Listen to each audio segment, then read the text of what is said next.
నమస్తే, welcome to ఎబిటెడ్ Telugu. రేపు మనకి బ్యాంక్ నిఫ్టీ ఎక్స్పైరీ ఉంది కదా, ఒక 2-3 ఇంపార్టెంట్ పాయింట్స్ చెప్తాను. కొంచెం మైండ్లో పెట్టుకోవడానికి ట్రై చేయండి. మనకి ప్రజెంట్ విక్స్ 15-16 దగ్గర రన్ అవుతుంది కదా.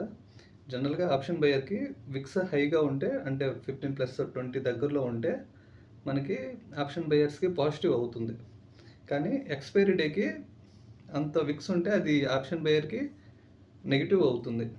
అది మళ్ళీ రీసెంట్గా నిన్న మొన్న ఒకసారి ఈరోజు నిన్న బ్యాంక్ నిఫ్టీ మూమెంట్ చూడండి, అసలు రేంజ్ బౌండ్లో ఉంది.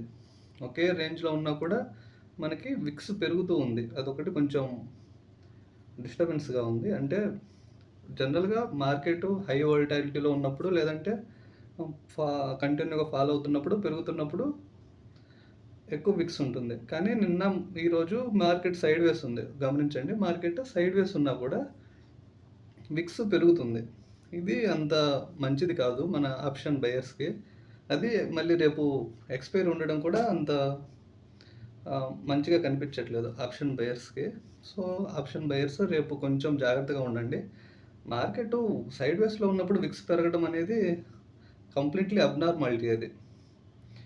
ఓకేనా? అది ఒకటి కొంచెం మైండ్లో పెట్టుకోండి. రేపనే కాదు, నెక్స్ట్ మీకు ట్రేడింగ్ ఫ్యూచర్లో కూడా ఇది పాయింట్ హెల్ప్ అవుతుంది. ఒకసారి రేపు బ్యాంక్ నిఫ్టీ ఎలా ట్రేడ్ చేయాలన్న విషయాన్ని చూస్తే చూడండి. ఒకసారి నార్మల్గా బ్యాంక్ నిఫ్టీలో ఏం జరుగుతుంది అన్నది ఒకసారి అబ్జర్వ్ చేస్తే, ఒకసారి నిన్న మార్కెట్ చూడండి, ఒక కంప్లీట్ రేంజ్ బౌండ్లో ఉండిపోయింది. చూడండి, నిన్నటి మార్కెట్ కంప్లీట్ అసలు మూమెంటే లేదు. కానీ 500-600 పాయింట్స్ మార్కెట్ వాలటైల్గా మూవ్ అవుతుంది. కానీ పర్ఫెక్ట్ ఎంట్రీ దొరకట్లేదు. అసలు మూమెంట్ లేనట్టుగానే బిహేవ్ చేస్తుంది.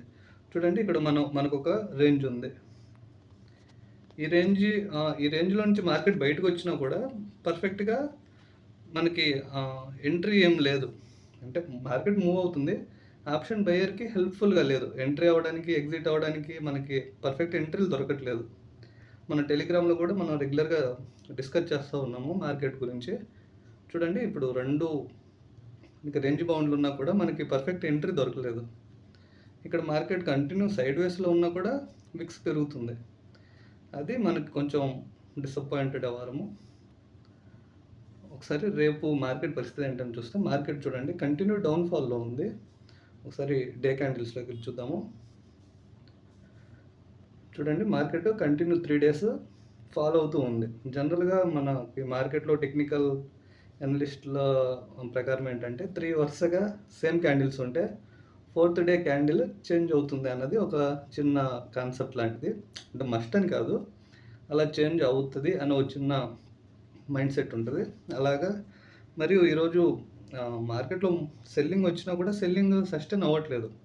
ఎప్పుడైనా మార్కెట్లో సెల్లింగ్ చాలా ఫాస్ట్గా ఉంటుంది, బయింగ్ స్లోగా ఉంటుంది. ఒక 2-3 days నుంచి చూడండి, నిన్న మొన్న ఫ్రైడే చూడండి, ఈరోజు కూడా మార్కెట్లో సెల్ అవుతూ ఉంది. మార్కెట్లో సెల్లింగ్ వస్తుంది కానీ అది సస్టైన్ అవ్వట్లేదు. మార్కెట్ అది సెల్లింగ్ ఎప్పుడు ఫాస్ట్గా ఉండాలి, కానీ ఫాస్ట్గా లేదు. ఎప్పటికప్పుడు విక్స్ వేసుకొని మళ్ళీ మార్కెట్ పైకి వెళ్ళడానికి ట్రై చేస్తూ ఉంది. చూడు, 1 hour క్యాండిల్లో చూస్తే పర్ఫెక్ట్ అసలు బ్రేక్అవుటే లేదు. చూడండి అసలు పర్ఫెక్ట్ బ్రేక్అవుటే లేదు, ఒకే రేంజ్లో ఉండిపోతుంది. సో రేపు మార్కెట్ బ్యాంక్ నిఫ్టీలో ట్రేడ్ చేయాలి అనుకుంటే ఏదైనా 1 hour candle, first 1 hour candle wait చేయండి. ఇక్కడ ఒక విక్ లైన్ కనిపిస్తుంది కదా, ఈ లైన్ పైన 1 hour క్యాండిల్ బ్రేక్ అయితేనే బై సైడ్ వెళ్ళడానికి ట్రై చేయండి. ఓకేనా?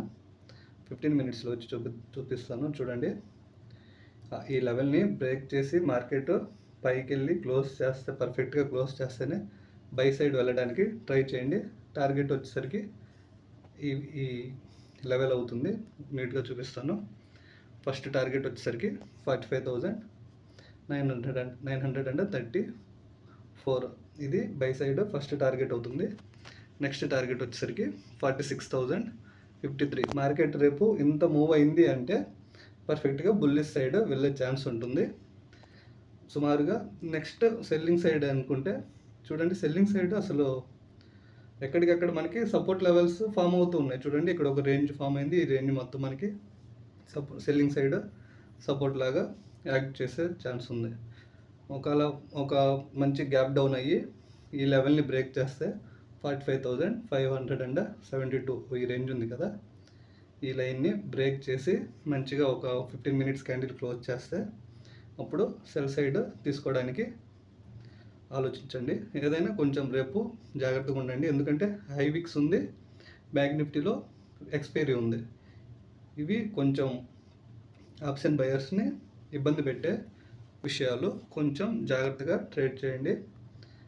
ఏదైనా 15 మినిట్స్ క్యాండిల్ పర్ఫెక్ట్గా క్లోజ్ అయితే, 1 అవర్ క్యాండిల్ క్లోజ్ అయితే ఇంకా మంచిది. ఏదైనా 15 మినిట్స్ క్యాండిల్ క్లోజ్ అయితే ట్రేడ్ తీసుకోండి, అంటే బై సైడ్ ట్రేడ్ తీసుకోవడానికి ఛాన్స్ ఉంటుంది. టార్గెట్ వచ్చేసరికి ఈ లైన్ ఇది ఈ హై టార్గెట్ అవుతుంది, ఫస్ట్ టార్గెట్. సెకండ్ టార్గెట్ వచ్చేసరికి 46,050 అవుతుంది. ఇంకా మార్కెట్ ఫర్దర్ బుల్లిష్గా ఉంటే 46,174 అనేది పర్ఫెక్ట్ టార్గెట్ అవుతుంది. సెల్ సైడ్ వస్తే ఏదైనా 15 మినిట్స్ క్యాండిల్ మన ఈ లెవెల్ని బ్రేక్ చేసుకుంటే సెల్ సైడ్ వచ్చే ఛాన్స్ ఉందండి. కాకపోతే సెల్ సైడ్ మార్కెట్ 2 డేస్ నుంచి రిజెక్ట్ అవుతుంది కాబట్టి కొంచెం జాగ్రత్తగా ఉండి ట్రేడ్ చేయడానికి ట్రై చేయండి. ఒకవేళ సెల్ సైడ్ వస్తే ఈ రేంజ్ అంతా మనకి సపోర్ట్ లాగే యాక్ట్ అయ్యే ఛాన్స్ ఉంది కాబట్టి క్విక్గా ప్రాఫిట్ బుక్ చేసుకోవడానికి ట్రై చేయండి. ఒకసారి నిఫ్టీ చూద్దాము. నిఫ్టీ ఈరోజు రికవర్ అయింది, కానీ అసలు ఈ రికవర్ అనేది పర్ఫెక్ట్ అంటే ప్రాపర్గా ఎంట్రీ తీసుకోవడానికి ఛాన్సే లేని రికవర్ అనమాట. ఇలా రికవర్ అవ్వడం అనేది అంత మంచిగా అనిపించట్లేదు. ఒకవేళ రేపు సుమారుగా నిఫ్టీని అవాయిడ్ చేయడానికి ట్రై చేయండి. లేదు ఒక చిన్న స్కాల్పింగ్ లాగా ట్రేడ్ చేసుకుందాము అనుకుంటే ఈ లెవెల్ పైన మార్కెట్ మంచిగా ప్రైస్ యాక్షన్ని చూసి ఏదైనా 15 మినిట్స్ క్యాండిల్ లేదంటే 1 అవర్ క్యాండిల్ క్లోజ్ అయితే ట్రేడ్ తీసుకోవడానికి ట్రై చేయండి. లేదా మీరు కొంచెం బిగినర్స్ అంత ఎక్స్పీరియన్స్ లేకపోతే రేపు నిఫ్టీని కంప్లీట్గా అవాయిడ్ చేయడానికి ట్రై చేయండి. ఓకేనా ఫ్రెండ్స్? Okay, thank you.